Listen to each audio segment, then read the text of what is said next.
KTV વિશેષમાં સાબરકાંઠાથી સમાચાર મળ્યા છે કે જિલ્લાના પ્રાંતિજ તાલુકાના આસરોડા ગામે એક અનોખું અને ગૌરવ ભરેલું દ્રશ્ય સામે આવ્યું છે, જ્યાં 65 વર્ષીય નિરક્ષર સુરેખાબેનના હાથે પ્રથમ વખત ધ્વજવંદન કરાવવામાં આવ્યું છે।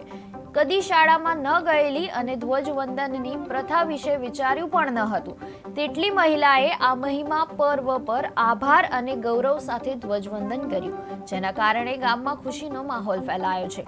આ પ્રસંગ મહિલાઓના સન્માન અને સશક્તિકરણનું એક સુંદર ઉદાહરણ તરીકે નોંધાયો છે। જય હિન્દ, જય ભારત। આજે મારી મમ્મી સ્કૂલની અંદર આરસોડા પ્રાથમિક શાળાની અંદર જે ધ્વજવંદન કરવાનો જે મોકો મળ્યો તેની અંદર આજ સુધી જો શાળામાં એમને અભ્યાસક્રમ કર્યો નથી તો પણ શાળાની અંદર ધ્વજવંદન કરવાનો જે મોકો મળ્યો એના માટે ગર્વ અને પાત્ર છીએ। અમને બધાને ગર્વ છે કે અમને આ શાળાની અંદર ધ્વજવંદન કરવા મળ્યું છે। જય આસરોડા પ્રાથમિક શાળાની મળેલી એસએમસી બેઠકમાં નક્કી કરવામાં આવ્યું કે આ વખતે ધ્વજવંદન એવા વ્યક્તિ જોડે કરાવીએ કે જેને કદી પણ ધ્વજવંદન ના કર્યું હોય।